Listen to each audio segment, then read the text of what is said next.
السلام عليكم ورحمة الله وبركاته. الحمد لله رب العالمين، وصلى الله وسلم وبارك على رسوله الأمين وعلى آله وصحابته أجمعين والتابعين لهم بإحسان إلى يوم الدين، وسلم تسليما كثيرا. أما بعد، معشر الأحبة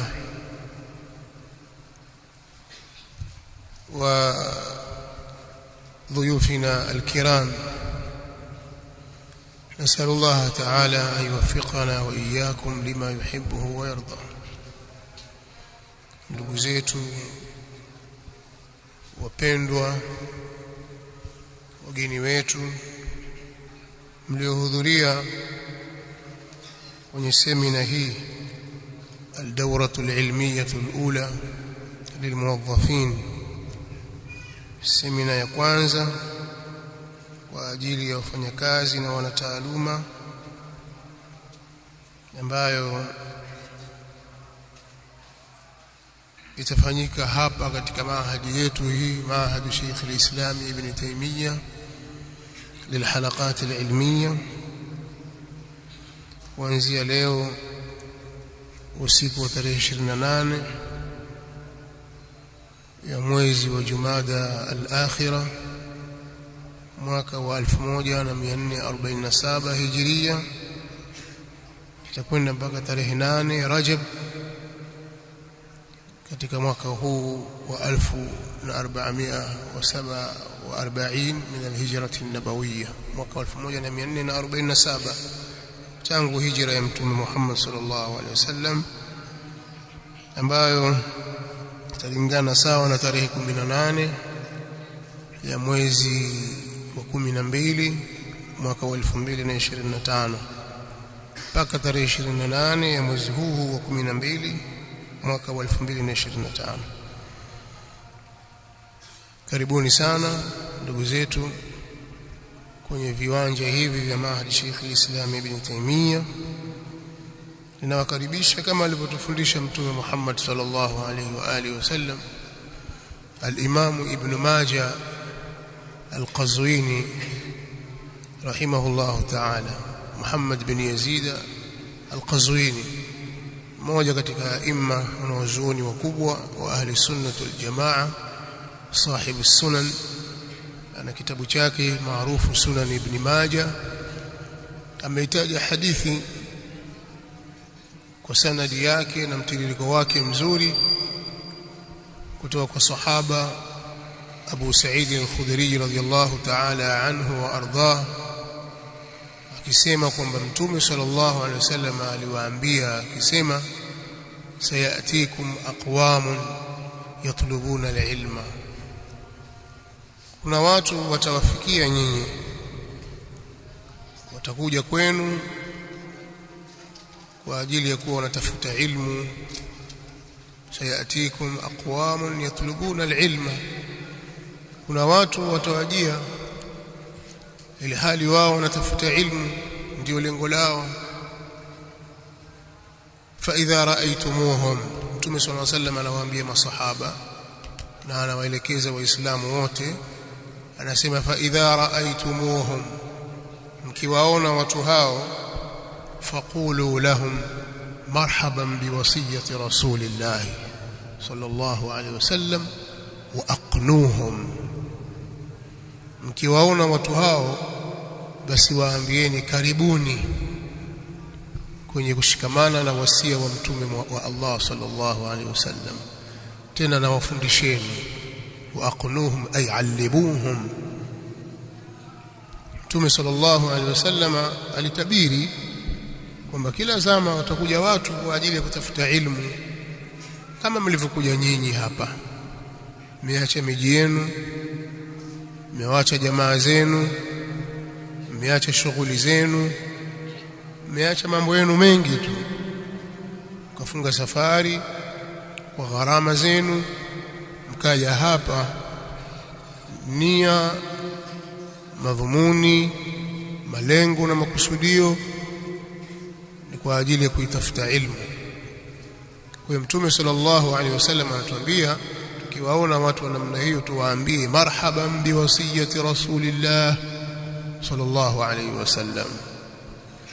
Kwa sisi tunawaambia marhaban biwasiyati rasulillah sallallahu alaihi wasallam, karibuni kwenye kushikamana na wasia wa Mtume sallallahu alaihi wasallam, na insha Allah kile tulichojaliwa tutawafundisha. Ndio maelekezo tuliyopewa na mtume wetu sallallahu alayhi wa alihi wasallam, wa aqnuhum, na wafundisheni. Hadithi iko katika Sunan Ibn Majah. Al-Imam Sheikh Al-Albani rahimahullah ta'ala hasanahu, ni hadithi safi, haina shida ndani yake. Karibuni sana kwenye jambo hili. Hili ni jambo letu, tunahitaji kutiana nguvu, kushajiishana,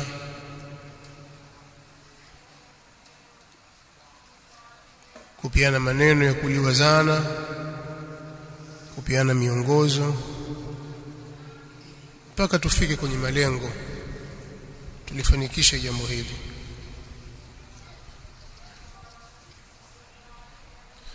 Tunafahamu kwamba malengo makuu ya semina hii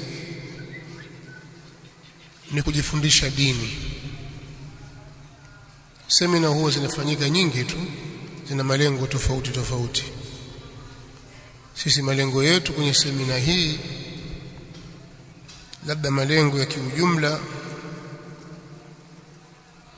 ni kueneza ilmu sahihi ya dini ya Allah subhanahu wa ta'ala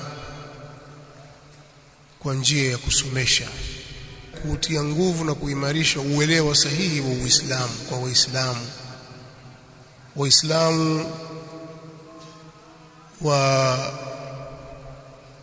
viwango vyote vya kielimu, tangu wale wa chini mpaka wale wa katikati na wa juu, Waislamu wa tabaka zote, maskini, matajiri, wenye kazi na wasio na kazi, tabaka za kielimu, wasomi wa mambo ya kilimwengu na wasio wasomi, wake kwa wanaume, watoto kwa wakubwa. Malengo ni kuieneza ilmu na ufahamu au uelewa sahihi, na semina hii bilkhusus itawahusu wanataaluma wenye taaluma zao mbalimbali ambazo zimetajwa hapa na mtangulizi, wafanyakazi kwenye sekta binafsi, sekta za umma, ambao hawapati muda wa kusoma kwa sababu ya kushughulishwa, na pengine kabla ya hapo pia walishughulishwa na masomo kabla ya kuingia kwenye kazi, na pengine kabla ya hapo katika kukua kwao hawakupata fursa hiyo kutokana na hali za miji yetu, labda kukosa mwamko wa ilmu au wao kukosa wa kuwashajiisha. Ala kuli hali wamepitwa na suala la ilmu, lakini sasa kutokana na mwamko uliopo wako tayari kusoma. Sisi tumefungua milango yetu wazi kama lilivyokuwa lengo kuu la maahadi hii, kueneza ilmu. Basi semina hii ikawekwa, na insha Allah semina aina hizi zitakuwa endelevu kwa ajili ya kutoa taaluma ya dini. Kwa hiyo hapa tumekuja kujifunza dini ya Allah subhanahu wa ta'ala, lakini pia kupitia semina kama hizi kuna kujenga mahusiano na kuujenga udugu wetu wa Kiislamu, kuimarisha mshikamano wetu baina wanataaluma na wafanyakazi, vile vile kujenga mahusiano na chuo chetu hiki, kwa sababu chuo kina malengo makubwa kabisa na dhamira madhubuti kabisa ya kuieneza ilmu ifike mbali zaidi ya hapa ilipofikia. Kwa hiyo ujio wenu utayajenga mahusiano haya. Tutakuwa tuna mahusiano ya karibu ya kitaaluma. Tutabadilishana taaluma zetu kwa ajili ya mustakbali wa Uislamu. Kwa miongoni mwa malengo pia ni hayo. Kwa ila kila mmoja angekaa kwake, pengine taaluma ikapatikana kwa njia ya online, wewe uko kule, yule yuko kule, hatujuani, min warai alkawalis, min warai judur, tusoma nyuma ya ukuta, sijui nani ni nani, mwalimu ni nani, mwanafunzi ni yupi, hawa watu hawajuani. Lakini mkusanyiko au mikusanyiko kama hii ni ya kiaina yake, ni ya kipekee na ina faida kubwa sana. Kwa katika malengo pia ni kujenga mahusiano baina yetu, lakini pia kuleta ukaribu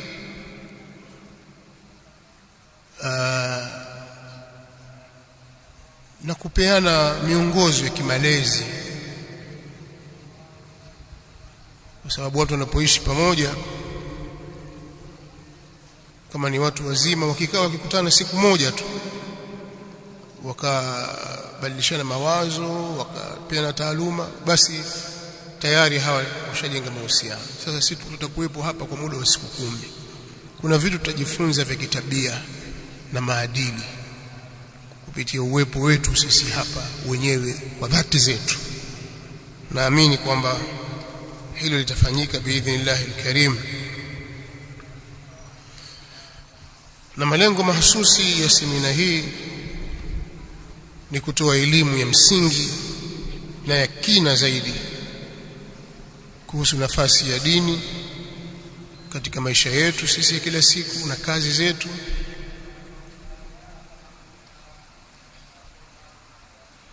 kuwafundisha watu, kwa sababu dini ndio imetufundisha namna hiyo. Imetufundisha tuwe waadilifu, waaminifu, watu wenye ihtiram na heshima na kazi zetu na majukumu tuliopewa.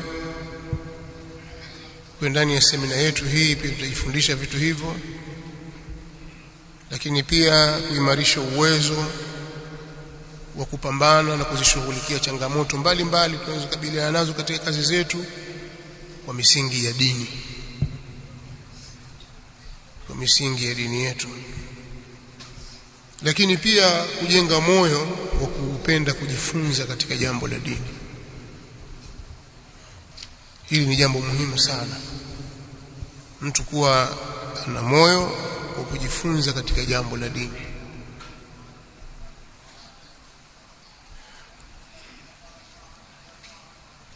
Katika utangulizi uliotolewa hapa wakati tukisomewa ratiba la masomo yetu, katika mambo ya msingi yaliyotajwa kuna masomo yatasomeshwa hapa. Miongoni mwa masomo hayo ni Al-Qur'an Al-Karim. Pia utasomeshwa hapa tauhid na fiqh, ambayo ni elimu ya sheria za Kiislamu. Taendelea baada ya adhan, wakati wa adhan umefika. Naam. Katika masomo yaliyoainishwa kuwa yatasomeshwa kwenye semina yetu hii ni somo la Al-Qur'an Al-Karim, pia somo la tauhid na somo la fiqh na mengineyo. Lakini ukitazama haya ndio masomo ya msingi, masomo mama ya dini, na yote ni katika malengo. Ukisoma masomo mengine yote, elimu za lugha, elimu za misingi kama usul al-fiqh, usul al-hadith na mengineyo, yote unayosoma kwa ajili ya masomo haya. Usul al-tafsir, yote unayosoma kwa ajili ya masomo haya. Na maana masomo yale mengine ni nyenzo na ni njia ya kukufikisha kwenye masomo haya. Kwa haya ni masomo ya msingi na ndio masomo ya awali kwa kila Muislamu anayetaka kujifunza dini. itakuwa si sahihi mtu kujifunza dini akawa anasoma mambo makubwa mambo ya miamala ya kisheria, soma mambo ya ikhtilafu mbalimbali, lakini hajui Qur'an. Mtu huyo atakuwa amekosea njia katika usomaji wake. Mimi najua waislamu wengi wanajua mambo mengi katika dini kwa kusikia mawaidha, kusikiliza durusi, lakini kuna kundi kubwa la waislamu halijui kusoma Qur'an. Kwa safari ya elimu imeanza katikati, mahali ambapo si sahihi, na siku zote utaishi na kikwazo cha kupata elimu kwa kuwa umeanza mahali sipo. Sisi tulipolitazama jambo hili tukaona kwamba ni tatizo, tukaona tulitatue tatizo hili, na njia ya kulitatua tuanze pale mwanzo. Kwa hivyo basi somo la Qur'ani halikuwekwa tu kwa ajili ya kunogesha mazungumzo au vikao, limewekwa kimkakati. Sisi tunaamini kwamba wale wote ambao walipitwa na elimu hii ya kusoma Qur'an kwa sababu yoyote ile, miongoni mwa sababu nilizozitaja na nyingine, pengine ulikupelekwa madrasa lakini kwa sababu ya utoto ukafanya fujo ukaacha kusoma, au mwalimu hakuwa na sifa ya kusomesha, kazi yake kuchapa tu, au madarasa nyingine kazi mwalimu anaimbisha tu, watoto waingia madrasa mpaka wanamaliza skuli darasa la 7 hana chochote anachokijua, ikawa wewe ni katika watoto hao waliokosa elimu ya dini kwa kujifunza Qur'an. Au kuna sababu nyingine zilizopelekea kwamba sasa ikawa wewe huijui Qur'an, pengine umeisoma pia huijui kiusahihi wake, waisoma Qur'ani makosa. Kuna wengine ukimpa msaafu utamwona mumunya asoma, lakini hasoma kwa sauti, ni vituko vitupu, hakuna kitu, lakini anajidanganya, aminyana mwenyewe na nafsi yake. Tulipoliona kwamba hili ni tatizo kubwa sana katika nchi zetu hizi, tukaona tulitafutia ufumbuzi, na ufumbuzi wenyewe tuanze mwanzo kusoma Al-Qur'an Al-Karim. Hapa kuna kitu nataka kukisema, na naomba mwe makini katika hili, unisikilize. Umekuja hapa, tajua pengine baba yako shekhe, elimu ilikuwa nyumbani kwenu, pengine mji uliotoka mji huu una elimu nyingi sana, lakini wewe hukusoma sawa sawa. Qur'ani bado ni tatizo kwako. Usione aibu, usione haya kuanza mwanzo, wewe jifanye hujui.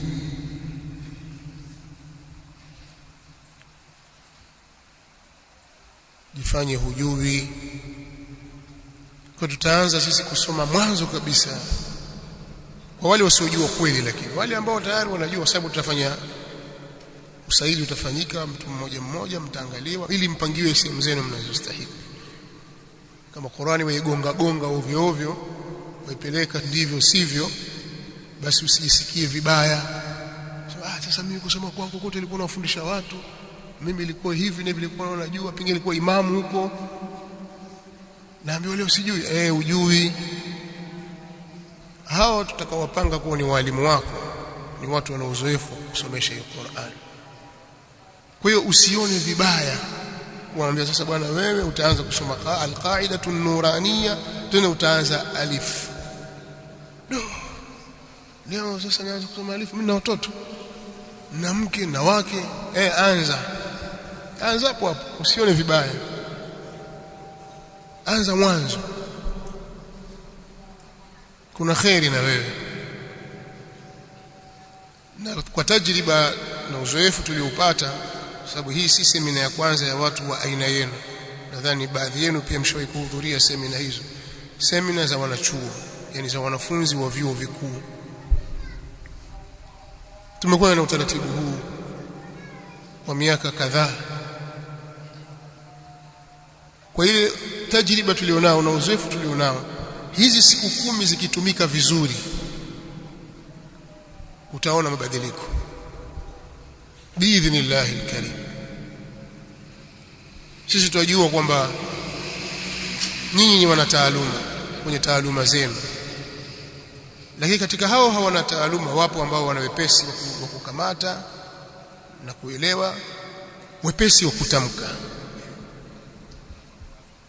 Lakini pia tunajua kwamba kuna watu ni wepesi wa kuelewa lakini ni wazito wa kutamka, na wengine hawana uzito wa kutamka lakini wana uzito wa kuelewa, na kuna wengine wamekusanya hayo mawili.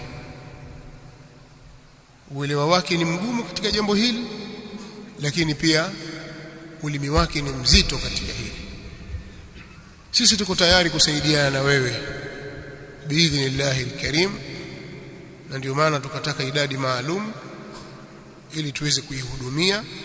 Sisi tumejipanga kwenye ile ratio yetu ya walimu na wanafunzi, basi wasizidi mwalimu mmoja, wasizidi wanafunzi 5. Mwalimu mmoja asizidishe wanafunzi 5, lakini tumejipanga kwa ajili ya kutoa huduma kwa namna hiyo. Kwa hiyo insha Allah tutasaidiana kwenye jambo hili.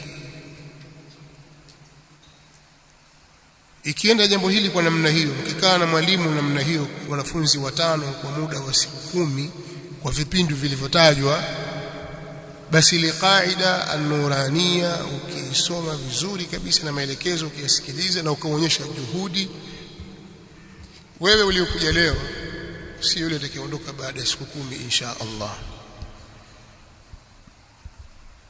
Tunaamini hivyo, na wale waliokuwa zaidi ya hapo pia nao wana mwelekeo wao wa kuweza kuhudumia. Kwa hiyo mimi ninachokiomba kikubwa zaidi ni utayari wenu. Najua mmekuja mko tayari kwa ajili ya semina, lakini sasa tujenge utayari mwingine. Tuamue sasa mimi nimeamua kujifunza dini yangu.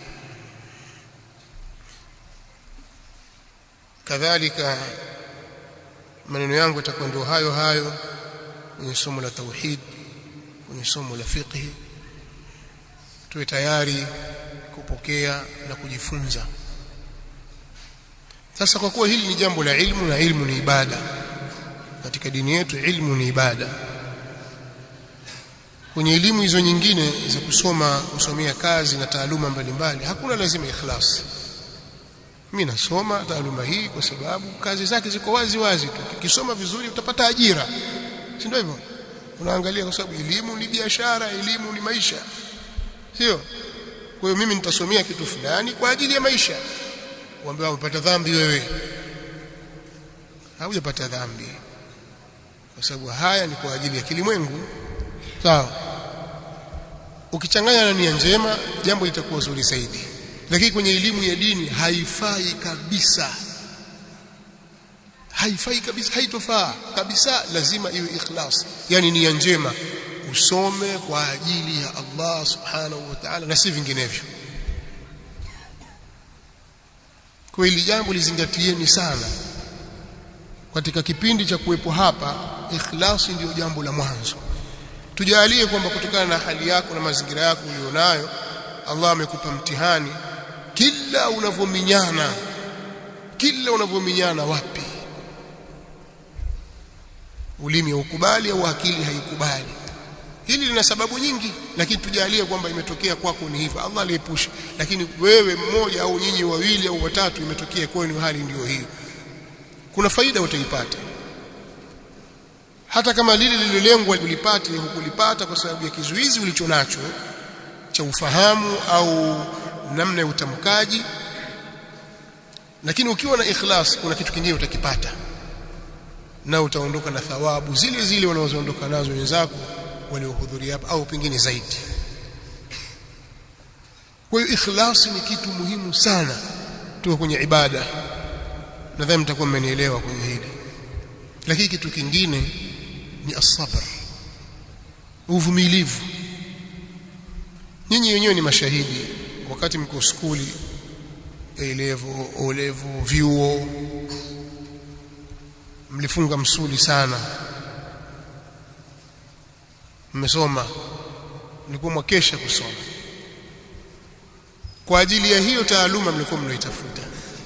Sidhani kama mlikuwa mwakaa tu mwafanya anasa na nini mwajenda huku na kule, hampatilizi masomo. Sidhani kama ni hivyo mpaka mkao mmefika hapo mlipofika. Kuna juhudi na subra kubwa mlifanya. Sasa jambo hili linahitaji subra zaidi na zaidi. Kwa ninachowaomba ndugu zangu, tuwe na subra.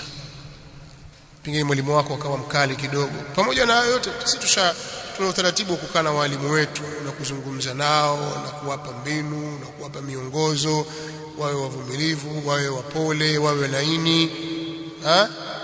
Sababu ndio utaratibu hiyo. فبما رحمة من الله لنت لهم ولو كنت فظا غليظ القلب لانفضوا. aya zote zitawasomea ili wakae katika hali yao kama waalimu, kama alivyokuwa mtume wetu Muhammad sallallahu alaihi wasallam. Lakini pingine mazingira fulani labda ukakutana nao mwalimu kaona kama vile umetwezwa wewe, kwa sababu wewe kule wewe ni bosi. Sasa vipi ataniambia mtoto mdogo wewe ataniambia hivi? Vipi atanisemesha namna hii?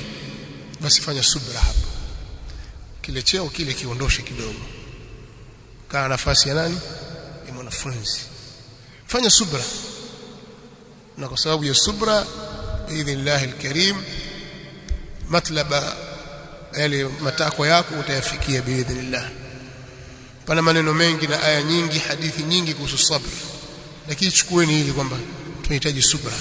Kitu kingine ni juhudi binafsi. Sasa sisi tunaweza kutengenezea mazingira, tukaweka mambo mbalimbali mazuri, lakini kama hakuna juhudi binafsi jambo halitafanikiwa. Tujitahidini sana tuvuke kile kiwango. Tujitahidini. Elimu inataka jitihadi kubwa sana, bidii. Kwa naomba jambo hili. Katika upande wa subra pale, subra inahitajika wakati wa kusoma ile elimu yenyewe, kwa sababu elimu sio kitu kidogo. Hata Mtume sallallahu alaihi wasallam aliambiwa inna sanulqi alayka qawlan thaqila, sisi tutaleta kwako neno zito. Ni kitu kizito sana, si kitu chepesi. Na utafutaji wa ilmu ni kitu kinataka mukabada, yani mtu ajifinyange mwenyewe, avumilie, sio kitu sahali. Na hakuna dawa ya kuramba ya kupata elimu au kwamba utasomewa hapa tufanye tayari ushajua. Sabri yako inahitajika, lakini subra kutokana na wenzako pia. Pengine mwenzako uliopangiwa mara kuudhi, mara kufanya hivi, au muingiliano na watu wako uliona hujafurahia. Fanya subra, muda ni mfupi sana. Fanya subra kwa mazingira unaoishi, mahali unakapolala. Tutajitahidi au tunajitahidi kwa kadiri ya uwezo wetu, lakini ufanye subra mahali unapolala, subra katika hizo hammamati, vyoo, kwenye chakula, subra kwenye mambo mbalimbali. Fanyeni subra. Yani usiwe tena ni mtu kulalamika tu, sasa mbona sasa. Fanyeni subra.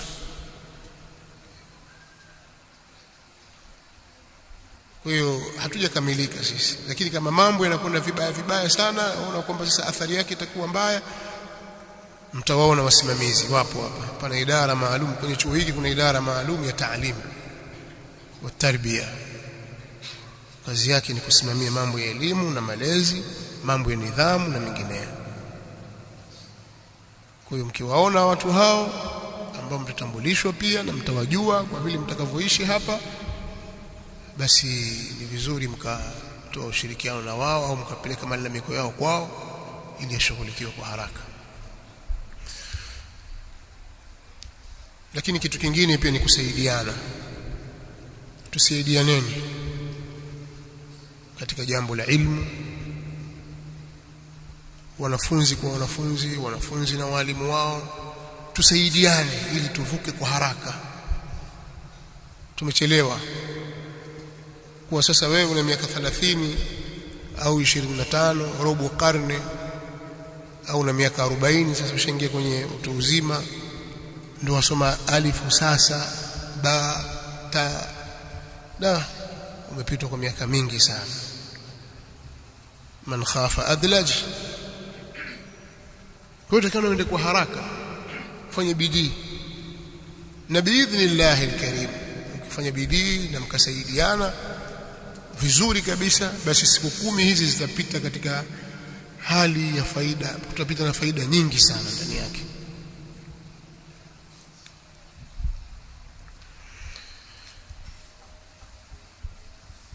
Kwani si yatosha tu Waislamu kuwa na uelewa? Mimi sina swali, nafunga Ramadhani ikija, sasa kusoma dini kwani lazima?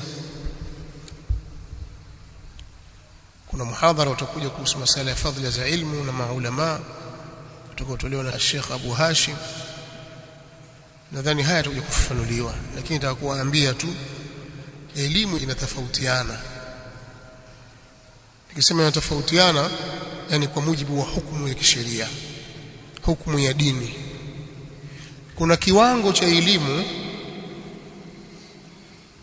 kusoma Muislamu au kuwa nayo elimu hiyo ni fardhi ya lazima, asipojua anapata madhambi.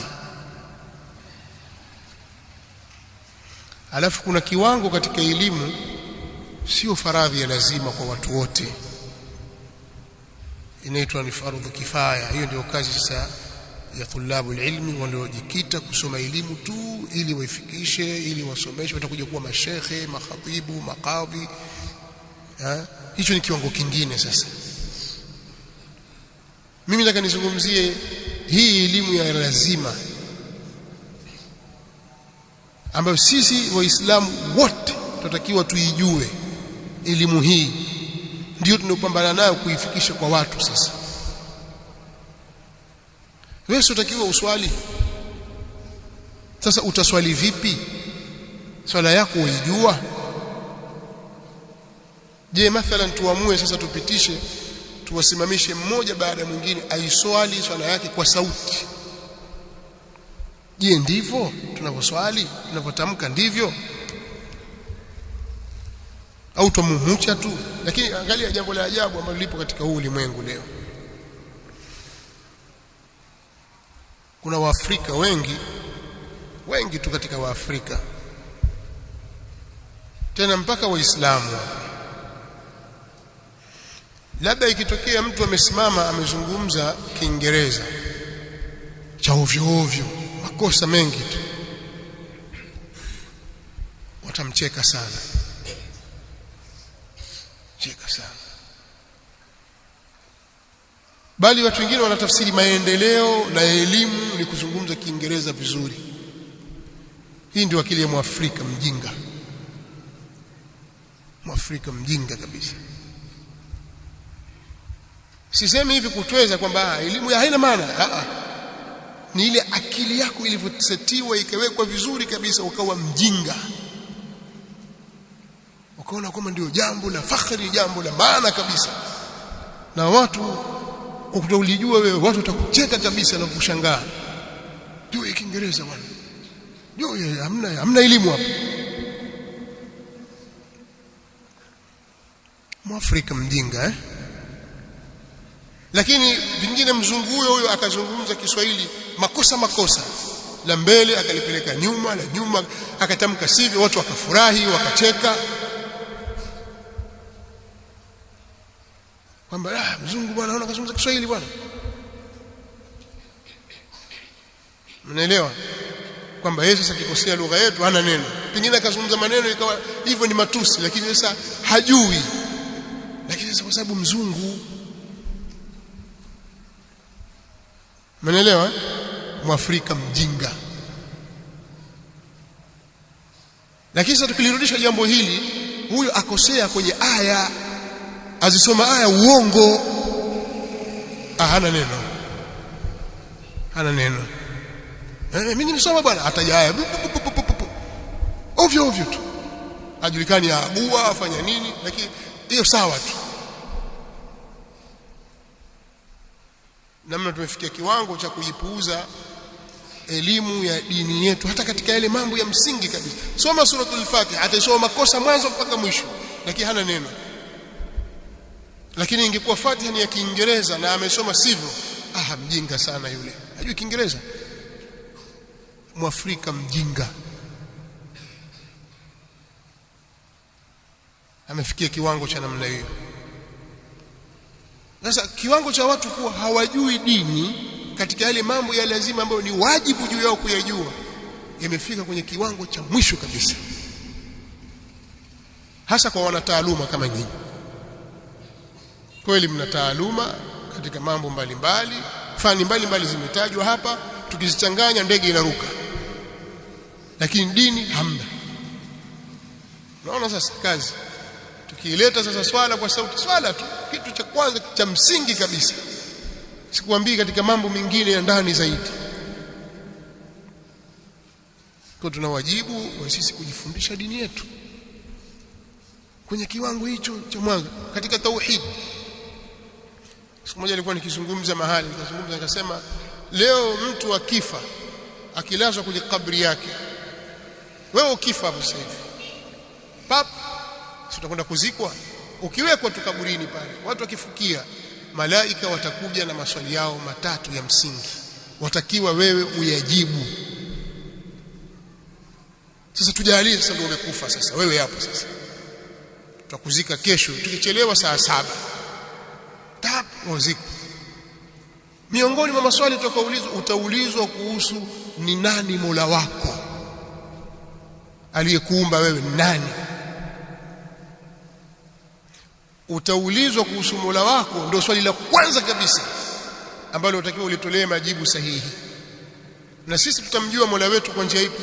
Tunamjua Mola wetu kwa majina yake na sifa zake.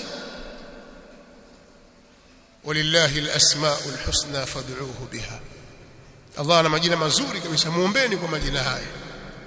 Inna lillahi 99 isman 100 illa wahida man ahsaha dakhala aljanna. Mtume صلى الله عليه وسلم anasema hakika Allah katika majina yake ana majina 99. Hayo majina hayo atakayeyadhibiti ataingia peponi. Muelezee Mola wako kwa majina yake 99, wayajua na ushakufa sasa. Na swali la kwanza ndio hilo, maksi 50 zimeondoka, na ukishafeli ile umefeli. Mmenielewa? Sasa ukisema maneno haya, ukirudi kwa Waislamu, ukiwatazama hivi, utaona wametahayari kabisa. Kweli mimi sijui bwana, sasa itakuwaje? Mimi sijui. Mnanielewa ninachokisema? Na haya ni katika mambo ya lazima yeye kujua. Atajua wapi? Na ndio maana katika ile maswali matatu utakayoulizwa, yakiisha yale, ukianza kubabaika, Mtume صلى الله عليه وسلم anasema mnafiki asiyejua huyu atasema la adri. Ataulizwa ukusoma wala hukujifunza? Kwani wewe ukusoma?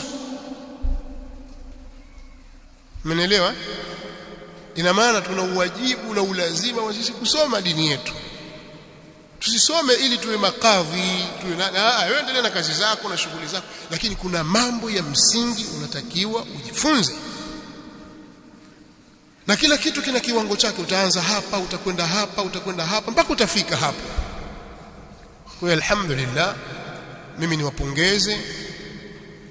Maana hapa kidogo nimewasakama, lakini niwapongeze kwa hatua mlizozichukua na maamuzi mazuri mlioyafanya ya kuacha shughuli zenu na mambo yenu, mkaja mahali hapa kwa ajili ya kujifunza dini yenu na wengine kujiendeleza katika elimu. Hivi viwango tulivyoviweka hatukuviweka kwa kubahatisha, kwa sababu pale kwenye kujaza pale wajaza wewe umesoma vitu gani na vitu gani. Kuna sehemu imewekwa, nadhani mnakumbuka. Kwa tunapata huyu hakusoma, huyu amesoma kiasi, huyu atastahili kwa tamhidi ya kwanza, yani kitengo cha maandalizi ya mwanzo kabisa. Alafu kuna tamhidi ya pili, pana idadi, kila sehemu pana idadi yake. Alafu kuna watu wa mustawa wa kwanza, pametajwa somo la nahwa. Hawa ni watu ambao washavuka viwango hivi vyote viwili kwa mujibu walivyojielezea pale, kwamba kumbe alishai kusoma hiki, alishai kusoma hiki, alishai kusoma hiki, au ni talib ilmu, kwa hiyo amekuja kujiendeleza hapa. Wapo watu wa namna hiyo, na wale waliokuja mwanzo kabisa pia wana nafasi yao. Kwa hiyo mimi niwapongeze kwa maamuzi mlioyafanya. Kwa kweli ni jambo kubwa zuri la kutiwa moyo. na katika nchi yetu hii kutangazwa jambo hili alafu upatikane watu wana taaluma zaidi ya 100, kusema kweli sio jambo dogo, ni jambo kubwa sana. Allah walipe kila khair, Allah azithibitishe nyoyo zenu, awape utulivu na umakinifu katika swala la ilmu, na kile mlichokifuata hasa ambacho ni ilmu basi mkipati kwa wepesi. Na kwenye hili ndio kuna izza ya Uislamu. Inshallah katika muhadhara wangu nitakuja kuzungumza, nitakuja kuligusia zaidi kwa upana jambo hili, namna izza ya Uislamu inapopatikana kupitia ilmu. Kwa hiyo hapa mmekuja kuutia nguvu Uislamu, na Allah atawalipa kwenye hili. Kwa hiyo sisi tushirikiane, tusaidiane katika khairi hii. Sisi hatutaki kingine chochote kutoka kwenu zaidi ya kutupa muda wenu wa sisi kuwahudumia kwenye jambo hili.